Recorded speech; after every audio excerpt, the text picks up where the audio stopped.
OK. Donc, on peut commencer. Bon, je vais un peu regarder de ce côté-là parce que c'est là où se trouve mon écran. Et on va parler de async pipe. Async pipes, les pipes en Angular, on va faire une petite revue de ce que c'est qu'un pipe d'abord en tant que concept programmatique. Donc, si vous venez d'un background Linux, ou Unix, je crois, vous avez déjà peut-être vu des pipes. Mais en fait, un pipe, c'est quand on a la possibilité de prendre le résultat d'un processus et qu'on l'utilise en tant que les données ou bien le paramètre pour un nouveau processus. Donc, on peut prendre les résultats d'une fonctionnalité, quelle que soit cette fonctionnalité, le mettre dans un pipe et l'utiliser comme paramètre d'entrée pour un autre processus.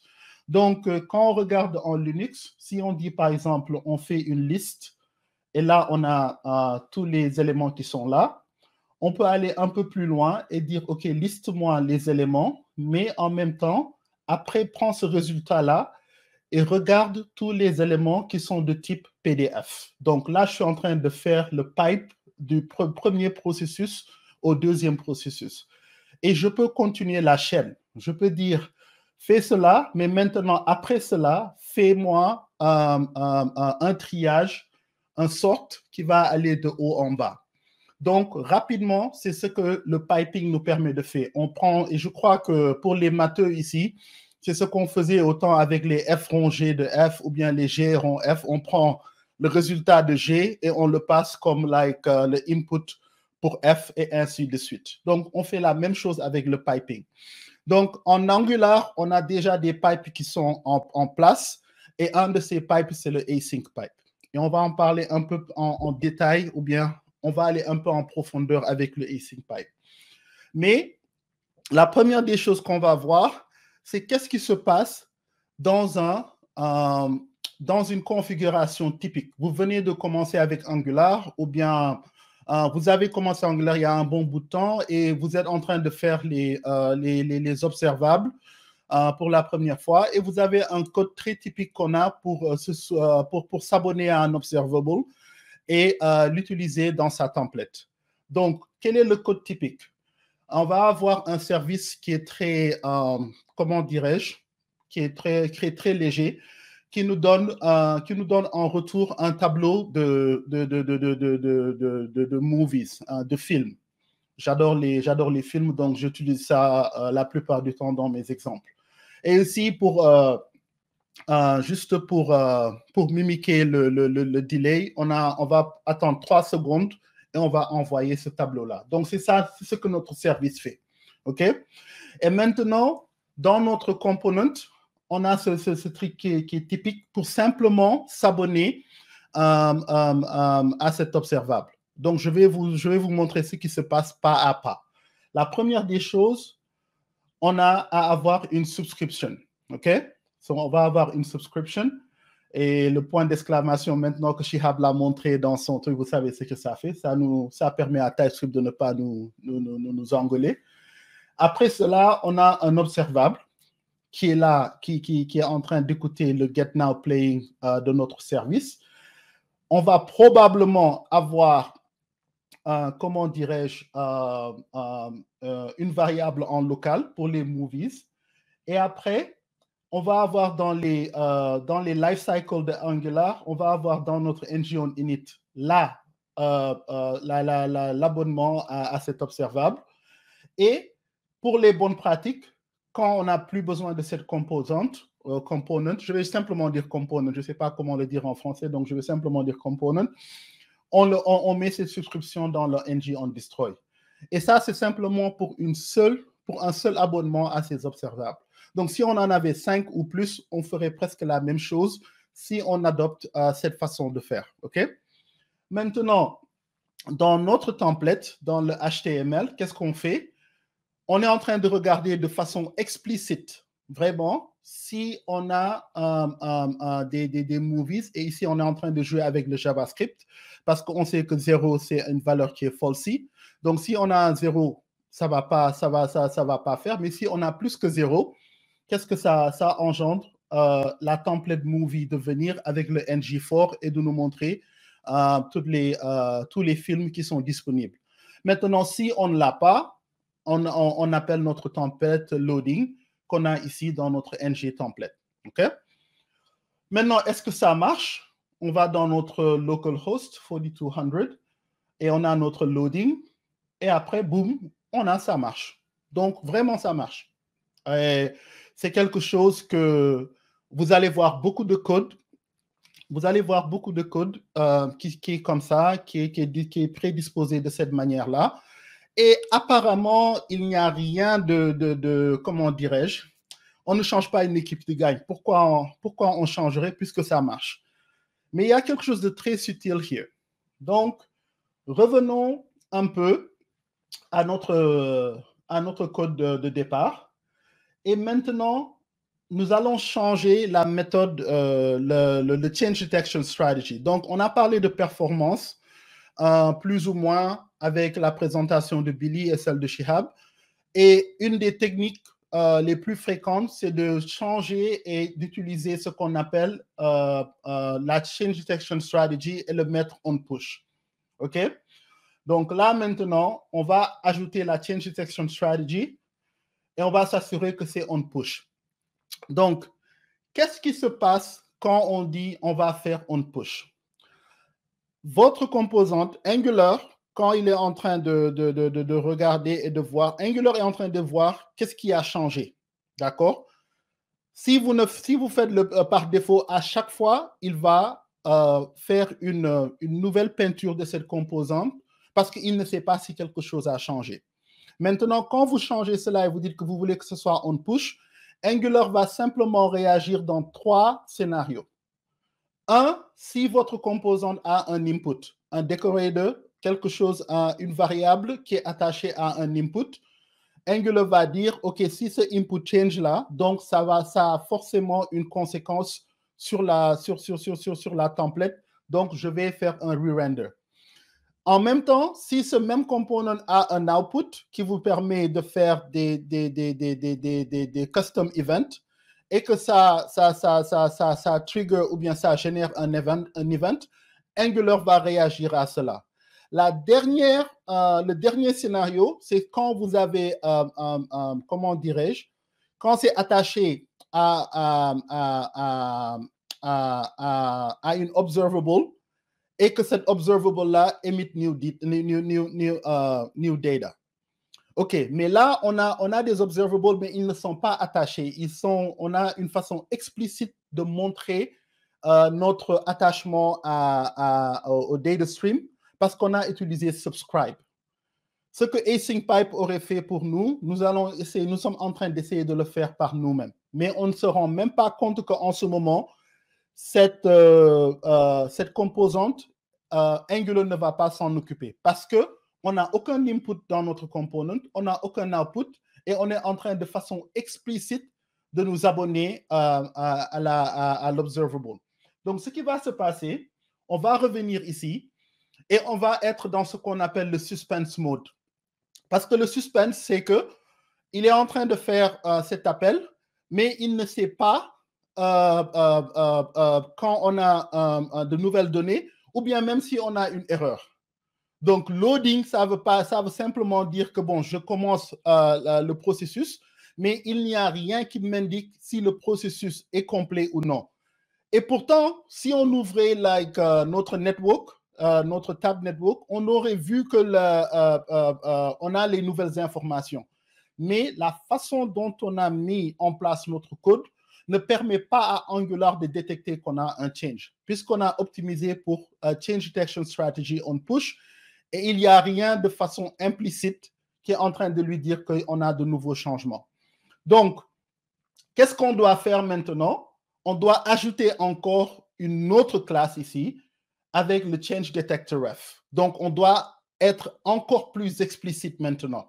Donc, avec Change Detector Ref, on va aller maintenant, on va l'amener Dependency Injection. Bon, donc la présentation, c'était un peu avant 14. Donc, ça, c'est la présentation traditionnelle.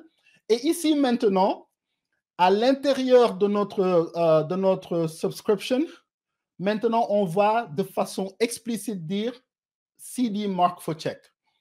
OK?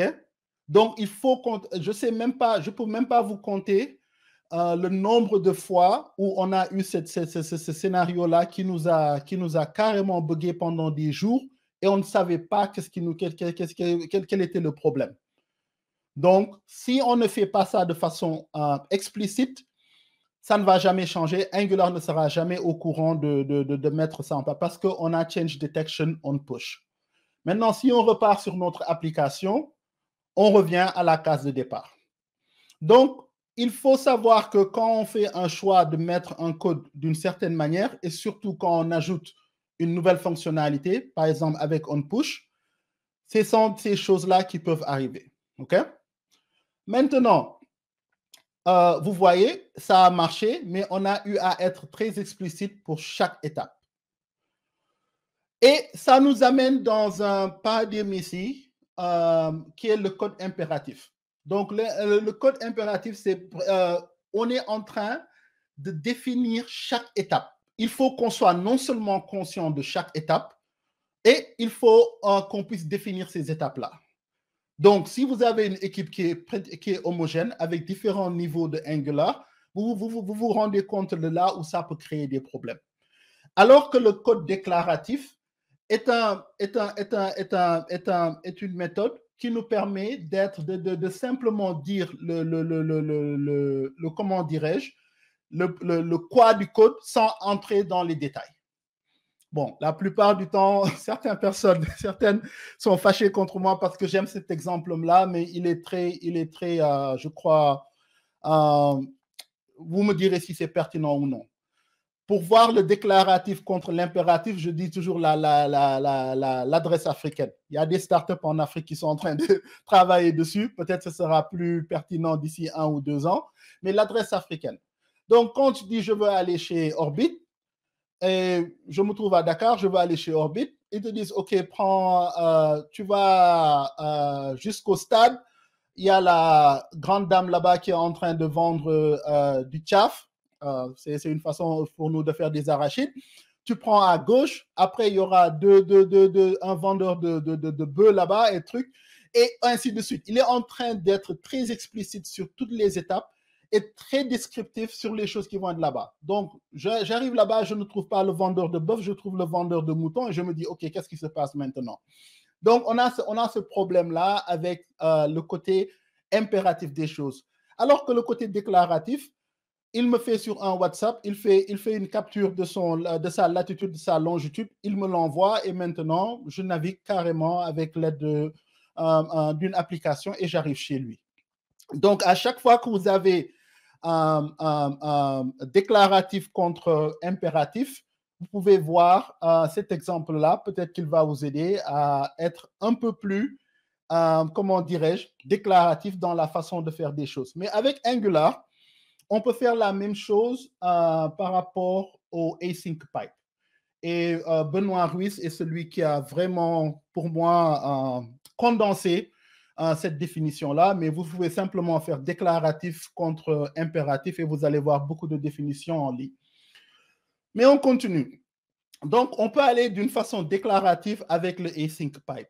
Donc, ce qu'on va faire, on va commencer à éliminer les choses dont on n'aura plus besoin quand on va passer au mode déclaratif. First, on n'aura pas besoin de change detector ref. OK? 2, là, on n'aura même pas besoin de déclarer une subscription. OK? 3, juste pour me... OK, voilà. Et même si on avait simplement le ng on init ou n'importe quel life cycle, juste pour le simple besoin de déclarer d'être explicite avec l'observable, on n'en a plus besoin. On n'en aura plus besoin ici. Et puisqu'on n'en a plus besoin, peut-être on n'a pas besoin de ng on destroy. Parce que qu'est-ce que le async pipe fait pour nous? Le async pipe nous permet de s'abonner directement à l'observable. Il va se désabonner quand le component n'est plus actif. Et même quand il est actif, et qu'il switch, par exemple, si vous utilisez switch map ou des choses comme ça avec les différents opérateurs AXJS, il va se désabonner de l'ancien observable et il va s'abonner au nouveau. OK? Et il va lui-même marquer le composant, le component auquel il appartient, il va le marquer for check. Donc, toutes ces choses qu'on avait faites de façon explicite, lui, il va le faire de façon implicite. OK? Donc, on n'a pas besoin de toutes ces choses-là. Et au final, on se retrouve avec cela et on va faire un essai d'abord où on ne va pas avoir le on-push, juste un setup, une configuration sans on-push. Et on a maintenant la comparaison entre les deux codes. Notre code qui était un peu plus impératif sur la gauche et notre code qui est un peu plus déclaratif sur la droite. OK? Maintenant, qu'est-ce qui va se passer dans notre template HTML? Dans notre template HTML, c'est ce qu'on avait. OK? Maintenant, on va changer cela et vous allez voir que dans notre ngIf, on a maintenant le pipe dont je vous ai parlé au début de la présentation, qui est le même pipe que vous voyez en Linux. Et là, maintenant, on a le processus de gauche, qui est le now playing, notre observable. Et on l'a ici, async as movies. Donc, maintenant, on n'a pas eu besoin de déclarer une variable en local. On peut simplement, comment dirais-je, faire un alias ici avec le as movies. OK? Et le now playing, c'est notre observable. Le async, c'est notre pipe. Et le as movies, c'est notre alias. OK? Et on revient à notre code. On a notre loading. Après 3 secondes, boum, on a nos movies. Donc, on a réduit de façon très significant way, quand je suis trop en français, je repars dans l'anglais, on a réduit, comment dirais-je, donc on a réduit notre code et on est parti de le faire d'une façon un peu plus déclarative. Donc, toutes les petites choses qui doivent se passer sont en train de se passer de façon implicite. Donc, on n'a pas à se soucier de cela. Le async pipe va prendre ça en compte. OK? Maintenant, qu'est-ce qui se passe avec on-push strategy? On a fait ça, d'accord. Mais un peu plus tôt, on avait presque la même chose. Et ce n'est pas la peine de faire du code juste pour faire du code. Qu'est-ce qui se passe quand j'amène le on-push strategy? Donc, on va remettre le on-push strategy. Et qu'est-ce qui se passe? On revient sur notre 4200, loading. Boom, and just like a boss, le async pipe se charge du on-push strategy sans problème. Vous voyez? D'accord. Now, ça, c'était ma réaction initiale quand j'ai regardé et que j'ai vu que je pouvais changer mon code impératif avec mon code déclaratif avec le async pipe. Et après, c'est devenu cela. Donc, mais cette partie-là, c'est la partie compréhension. Cette partie-là, c'est la partie, OK, oh my God, qu'est-ce qui s'est passé? Mais j'ai rien compris. Mais après avoir regardé dans les détails ce qui est en train de se passer, je suis finalement arrivé à cet état-là. Et je vous promets que je vais vous montrer comment arriver à cet état-là. On va aller dans les détails. Mais maintenant, avant d'aller dans les détails, ce qui m'a poussé à faire cette présentation, c'est qu'il y avait quelque chose qui manquait dans beaucoup de présentations ou bien dans beaucoup de blog posts que je voyais. Tout le monde parlait du happy path, c'est-à-dire que quand tout va bien. Il n'y avait pas beaucoup de cas où j'ai vu les gens montrer qu'est-ce qui se passe quand on a une erreur. Et nous tous, nous le savons en tant que dev, les erreurs, on vit avec. On crée même des erreurs quand on n'en a pas avec nos tests unitaires ou bien nos tests nos behavior testing. Donc, les erreurs, il faut qu'on soit conscient. Donc, dans un monde parfait, on n'a pas d'erreur, mais qu'est-ce qu'on fait quand on doit se soucier des erreurs avec le async pipe? Et vous voyez ici, qu'est-ce que j'ai fait? J'ai ajouté un cas pour juste forcer à l'erreur. Donc, si vous faites des tests unitaires, ça pourrait être un bon exemple. Et là, on va utiliser le throw error de RxJS et on a carrément typé rapidement, on va avoir un message comme clé et une chaîne de caractères, something went wrong, comme le message. Et après, avec Materialize Delay, ce à quoi on s'attend, le comportement de l'application, c'est que ça doit entrer en mode suspense, c'est le loading. OK, il est en train de charger. Maintenant, s'il y a un succès, on voit comment dirais-je, les films et autres. S'il n'y a pas quelque chose, au moins on a un message de failure. Et ça, on peut refaire, on peut décider à ce moment-là de faire une autre requête. On peut décider à donner un autre message à l'utilisateur, mais au moins on a un retour de ce qui se passe. OK? Mais quand on l'a de cette manière-là, qu'est-ce qui va se passer? On revient et on va être sur le mode suspense. Pour ceux qui sont en train de suivre, vous allez voir que vous allez me dire qu'on n'a aucune manière, on n'a pas ajouté un moyen de prendre en compte les erreurs dans notre template. Et vous avez raison. Donc là, ce qui va se passer si on ne prend pas compte des erreurs, c'est ce que notre utilisateur va voir.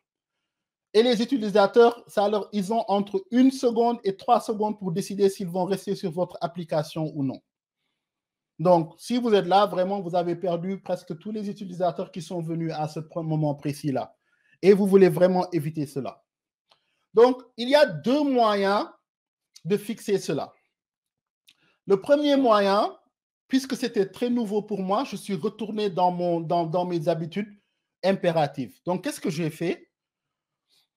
J'ai ajouté une valeur, une variable en local, et vous voyez qu'elle est typée de la même manière que l'erreur, now playing error.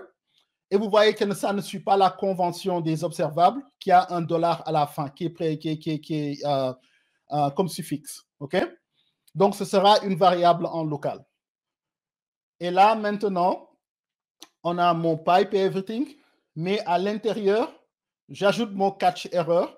Et à l'intérieur de catch error, j'ai maintenant ma variable en local qui va simplement donner la valeur du message ici. OK?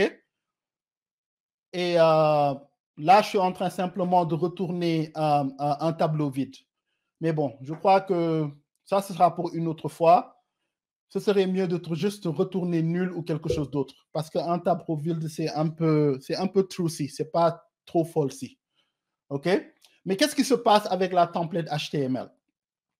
Ça va être un peu plus compliqué maintenant. Parce que maintenant, on doit prendre en compte 3 états.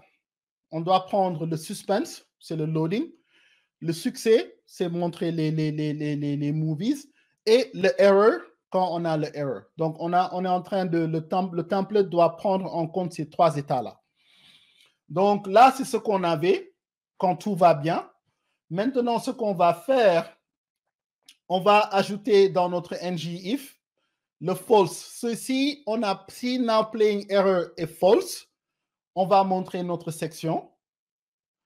Mais si on a ajouté maintenant une nouvelle template avec erreur. OK? Et là, maintenant, on a notre loading et something went wrong. Donc, à ce moment-là, vous auriez pu décider de faire autre chose ou bien de montrer quelque chose d'autre.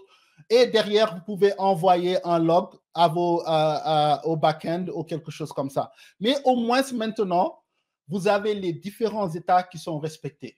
Quand vous avez un loading et l'application est en train de chercher, vous avez votre loading state. Quand vous avez votre succès, vous avez votre success state. Et quand vous avez votre erreur, vous avez votre error state. OK? Now, est-ce qu'on peut faire un refactor? Parce qu'on est en train d'utiliser une variable et c'est un peu impératif. Est-ce qu'on pourrait faire ça avec le RxJS que le async pipe ou bien le RxJS en général nous offre? Donc là, qu'est-ce qu'on va faire?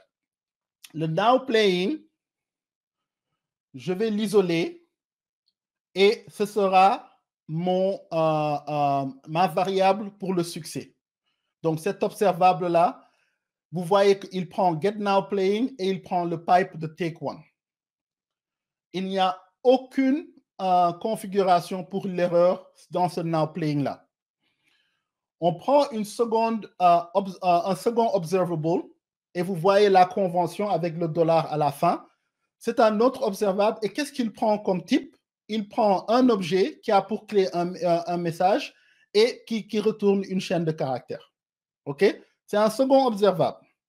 Et là, lui, qu'est-ce qu'il prend? Il prend le cas, on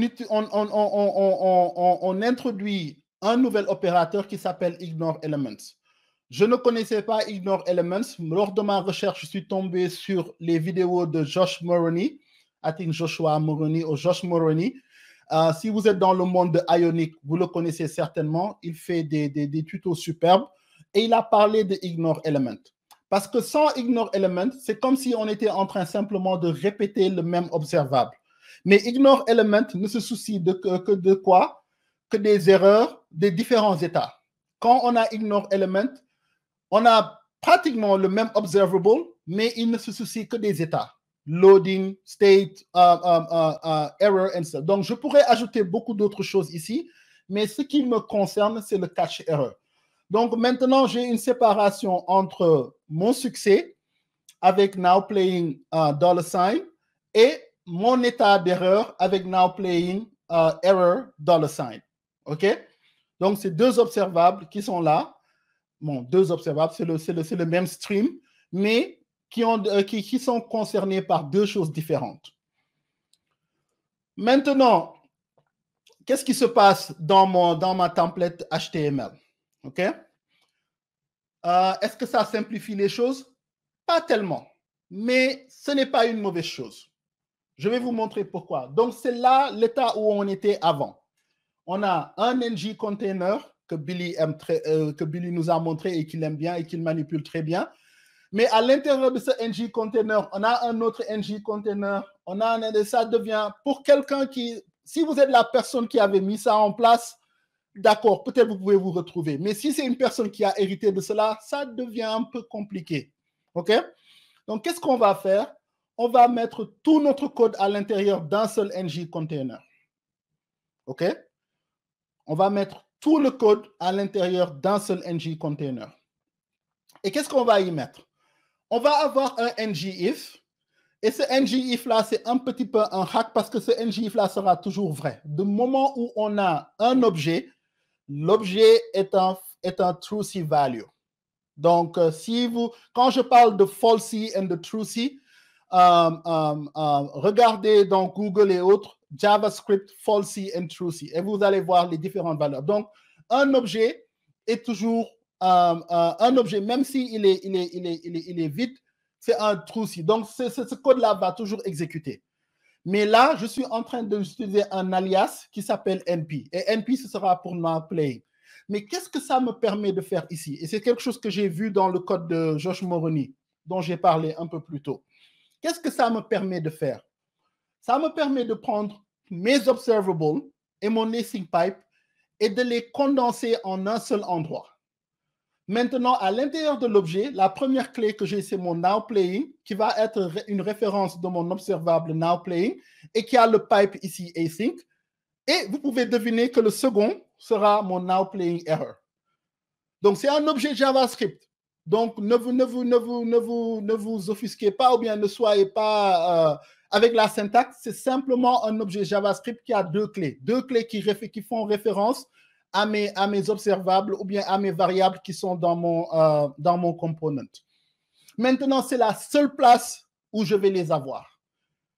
Parce que sinon, l'autre option, ce serait de les avoir à l'intérieur de la template et avoir beaucoup de ng-if, ng-else. Maintenant, à chaque fois que je vais les référencer, puisque je les ai aliasés avec np, je peux avoir np.nowplaying ou bien je peux avoir np.nowplayingError. Maintenant, allons avec ça. Voilà, donc ça, c'est mon setup. Et là, j'ai ma section et mon ng-if qu'on avait un peu plus tôt, qui a un peu changé. Maintenant, au lieu de nowplaying, j'ai np.dat ou np.nowplayingAsMovies que vous voyez là. OK? Même chose qu'on avait vu un peu plus tôt. Et là, j'ai mon second ngIf. Et vous voyez, j'ai simplement un ng container. Les deux autres sections sont simplement des balises HTML. OK? Ça, c'est mon modèle. C'est un mental model que j'ai mon container qui est le parent, qui n'ajoute rien de nouveau. Les balises sont là pour montrer quelque chose d'actuel. Et finalement, pour, comment dirais-je, et on a la même chose, si on a une erreur, now playing error va prendre le relais et montrer notre message, n'est-ce pas? Et maintenant, notre suspense, qui est le loading, qui doit venir maintenant, ça, c'est la seule ng template que j'ai pour le loading. D'accord. Quelqu'un me dirait, mais tu as tout cela toujours pour un observable. Ce serait le moment de prendre toute cette logique-là et de le transformer en une composante. Tu vois? Je pourrais transformer tout cela en une composante et à chaque fois que j'ai quelque chose de ce genre-là avec les trois états, je ne fais qu'appeler cette composante-là. Je n'ai pas eu le temps de les montrer et ce ne serait pas aussi explicite pour la compréhension pour voir toutes les étapes qui sont en train de se passer. Mais ça devient très facile quand vous avez maintenant toutes les étapes, comme j'ai fait avec le movie component, que vous n'avez pas eu à voir, mais ça, il s'explique de lui-même. On peut tourner tout ce truc-là en une composante qu'on pourrait appeler async loader ou quelque chose comme ça et passer les éléments. OK? Je vous donne ça comme exercice à faire. Maintenant, là, on a notre now playing like dans notre ng template. Tu vois? On revient ici. On a notre loading et something went wrong. Donc maintenant, on a une façon très éloquente de montrer, de s'abonner à notre observable. Il y a beaucoup de choses qui sont faites explicitement par le async pipe, tu vois. Et comment dirais-je, on est en train de les faire d'une façon, de la façon la plus déclarative possible, ce qui nous permet de pouvoir maintenir et avoir du code à l'échelle in the long run. OK? Et on dirait par exemple, c'est tout, c'est fini. OK? That's all, folks. La présentation est finie. Mais wait a minute. OK. Daffy, il n'est pas convaincu. OK? Et ce qu'il va dire à Sherlock ici, je vais traduire pour vous, guys. Tu m'as dit toutes ces choses-là pour le async pipe. Il s'abonne lui-même. Il se désabonne, si c'est un mot en français. Il marque le component for check et toutes ces choses-là. Comment je peux vérifier tout cela? Si je veux comprendre dans le fond, comment je peux vérifier toutes ces choses-là? C'est bien beau tout cela, mais comment je peux avoir la preuve que toutes ces choses-là sont son truc? Donc, Daffy, il a toujours des petits doutes. Donc, qu'est-ce qu'on va faire? Je vais essayer d'aller...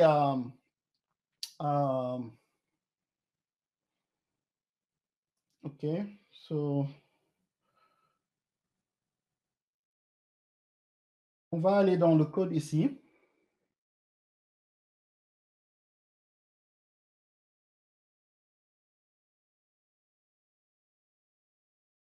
OK, so...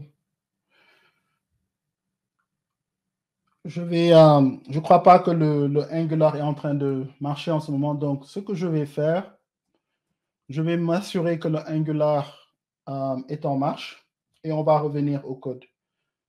Qu'est-ce qu'on fait? Je suis sur Windows. Donc, npm ou ngserve. Vous n'êtes pas en train de voir mon code en ce moment. Donnez-moi une seconde. Ça va venir. Oh, OK.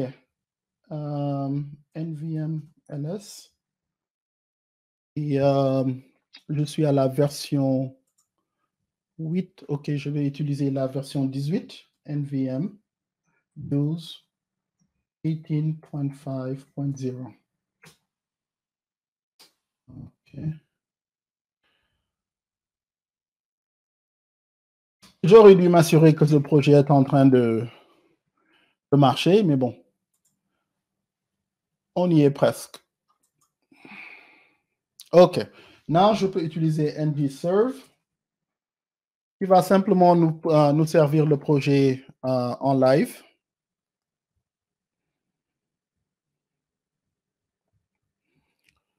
Voilà.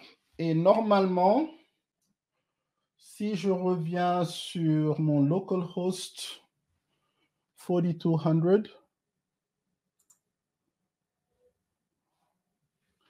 CTRL-T, je reviens sur mon localhost, cette fois-ci 4200.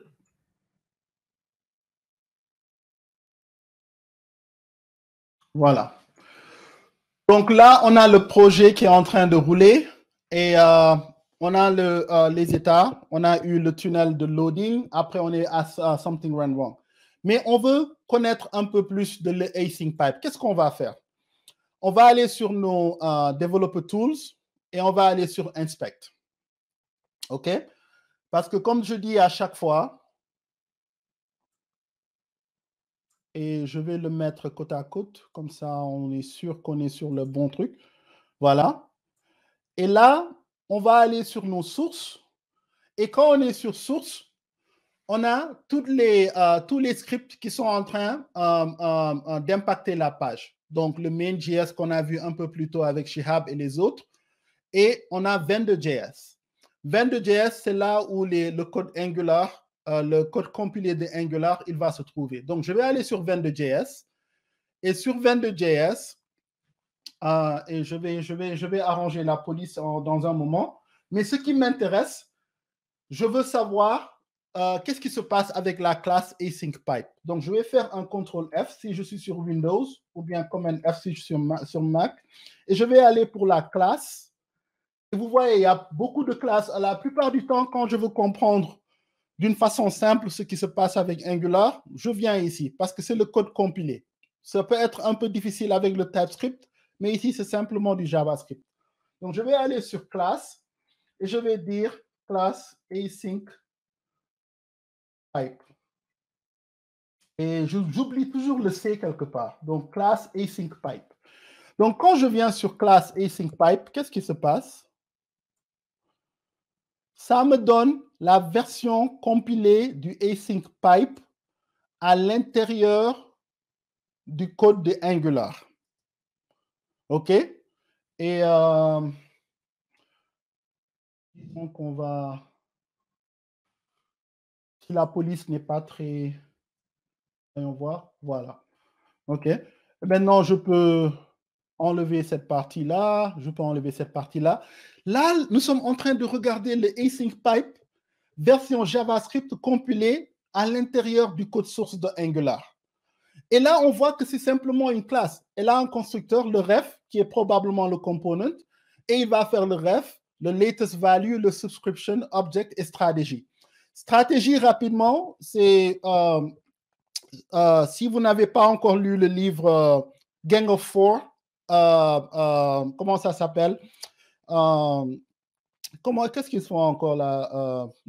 Pas les web components. Dans ma tête, il n'y a que des web components. But Gang of Four, il parle des différentes. Je n'ai même pas l'expression. But anyway, comment ça s'appelle encore ce truc-là? Ça va revenir. Mais ils sont en train d'utiliser la stratégie. La stratégie, ça te permet de déterminer au moment où le code est en train d'être actif de l'API à utiliser. Donc, at runtime, tu peux utiliser une des stratégies. Et ici, le async pipe, il peut être attaché qu'à 2 ou 3 choses. Une subscription, ou bien ce qu'on appelle un subscribable. Donc, ce sera votre subject, behavior subject, et choses comme ça. Ou une promesse. Donc, observable, subscribable and promise. Donc, à partir de cela, il détermine quelle stratégie utiliser. Et c'est là où vous allez voir la stratégie promesse ou bien la stratégie subscribable. Ce sont les deux. Si vous passez quelque chose d'autre qui n'est pas une promesse ou bien qui n'est pas un subscribable, ça va vous renvoyer un invalid pipe argument error. So, si vous n'avez jamais cette erreur-là qui vient, ce sera une bonne manière de regarder est-ce que vous êtes en train d'attacher ce pipe avec une promesse ou non. OK? Mais ce qui nous intéresse le plus aujourd'hui, c'est le update latest value. À chaque fois qu'on a une nouvelle valeur dans le stream, c'est là où il fait son truc, il fait le latest value et il le change. Et regardez, il dit this ref mark for check. Ce qu'on avait à faire de façon explicite un peu plus tôt et de faire un change detector ref et de le faire de façon explicite, c'est là où le async pipe le fait pour nous et c'est pour ça que c'est fait de façon implicite. Maintenant, la dernière chose, c'est du JavaScript, design pattern. Quelqu'un m'a dit ce sont les design patterns. So, Gang of Four, les design patterns, et ils sont en train d'utiliser ce qu'on appelle le strategy design pattern ici pour le async pipe. Merci à Lionel d'avoir rappelé cela. Je vous conseille ce livre-là vivement. Maintenant, c'est du JavaScript. Qu'est-ce qu'on pourrait faire? On peut ajouter un breakpoint. Pourquoi pas? OK? Et on peut ajouter même 2 breakpoints. Et quand on ajoute nos breakpoints, on va renseigner la page une fois de plus. On a notre loading. Et vous voyez, notre breakpoint nous dit, OK, que là, ça, c'est nul. Et on va à notre prochain breakpoint. Et nous dit que ref mark for check. Donc, vous vous rappelez que la valeur était nulle, mais maintenant, on est parti au second breakpoint. Qu'est-ce que ça nous donne? Que latest value, ça nous donne message avec something went wrong. Donc là, nous sommes en train de débugger en live le async pipe et toutes les choses qu'ils nous ont promis, on est en train de les voir. Et si vous voulez, par exemple, tester le on destroy, vous pouvez ajouter une route ici et voir si vous mettez un breakpoint, est-ce que ça va prendre cela en compte. Donc là, je crois que c'est tout ce que j'avais pour vous, guys. Merci et j'espère que ça vous a permis d'apprendre quelque chose de nouveau. Et si vous avez des questions, je vous en prie, partagez-les. On est là. Merci.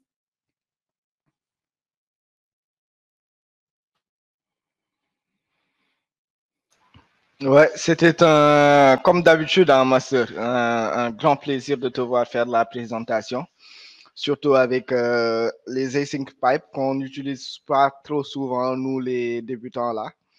Et surtout, peut-être que quand on les utilise mal ou qu'on prend pas le temps de savoir réellement qu'est-ce qui se passe. Moi, en ce qui me concerne, je ne sais pas si tu t'en rappelles, je t'avais déjà dit qu'une fois, j'ai eu ce gros problème-là du change strategy. Change detection strategy.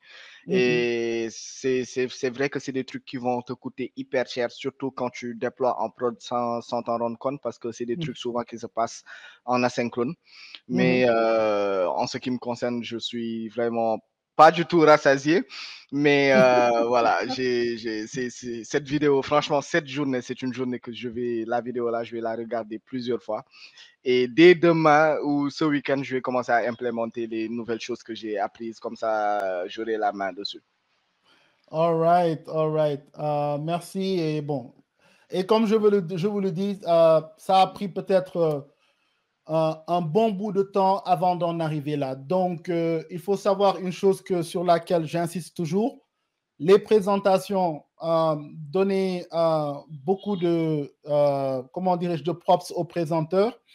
Mais il faut savoir que on a eu le temps de se préparer pour cela. Donc, dans le code normal, ce sera très, très acceptable de ne pas avoir un code comme ça dès le départ. C'est quelque chose qu'on fait de façon évolutive. Et ça ne veut même pas dire que ce code-là est le code le plus optimal. On pourra toujours trouver d'autres choses à optimiser. Donc, ne vous focalisez pas sur « je dois avoir du code parfait ». Il n'y a pas de ça fait 20 ans que je fais ce truc-là, je n'ai jamais vu du code parfait.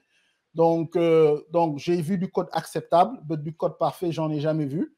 Je crois qu'il faut simplement prendre ces choses-là avec une graine de sel.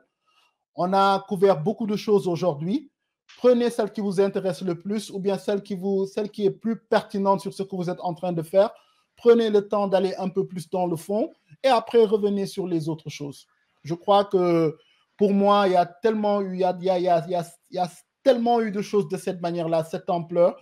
Je vais passer beaucoup de temps sur ce que Orbit a présenté, sur ce que Billy a présenté et Shihab. Donc, je vous conseille vivement de faire la même chose.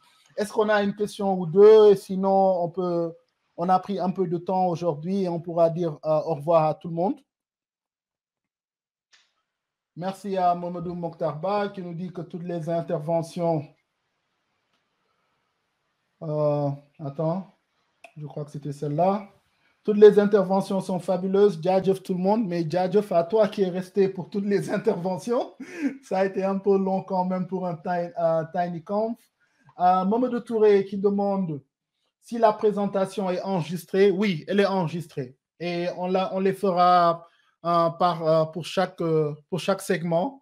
Comme ça, vous pouvez les... Je crois que chaque segment sera à peu près 1 heure de temps par segment. Donc, ça vous permet de faire cela. Donc, on aura une playlist pour ça. Et qu'est-ce qu'on a encore? Non, thank you very much, Patricia, qui nous dit thank you very much. Donc, très, très, très happy that tu étais ici.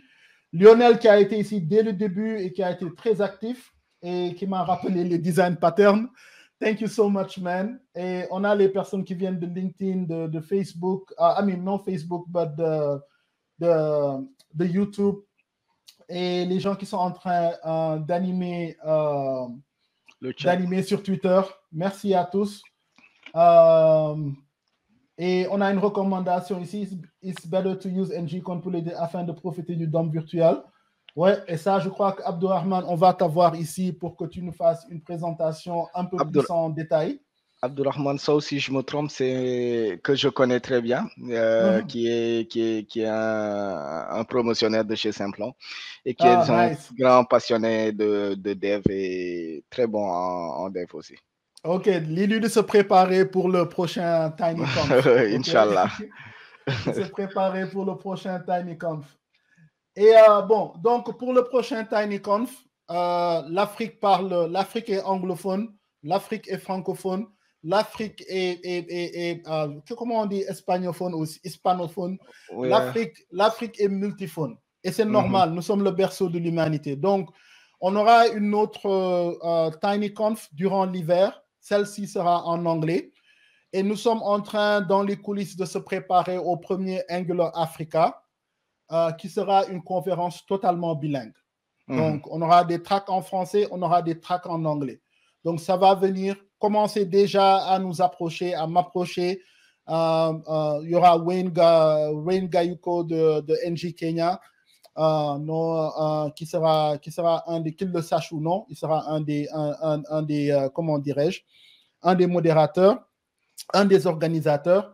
Donc, on va avoir cela, on va déjà avoir les logistiques et tout avant de faire comment dirais-je, une annonce officielle. Mais ce sera pour 2023. 2022, nous aurons le TinyConf, peut-être en novembre ou bien début décembre. Parce qu'après le 5 décembre, je veux que tous les devs là arrêtent avec leurs ordinateurs et essaient d'aller avoir une vie. Je vous en prie. Prenez le temps de décompresser là pour le reste. Donc, moi, je ne serai pas disponible à partir du 5 décembre, Inch'Allah. Donc, moi, c'est en septembre. Tout le mois de septembre, sachez-le, dès maintenant, on ne sera nulle part. Voilà. donc, on a ça. Donc, à tous et à toutes, merci une fois de plus. Les vidéos seront disponibles très bientôt. Partagez-les avec votre réseau. Et si vous avez des questions, vous pouvez nous trouver sur Twitter, vous pouvez nous trouver sur LinkedIn. Merci à toutes et à tous et à très bientôt. Peace.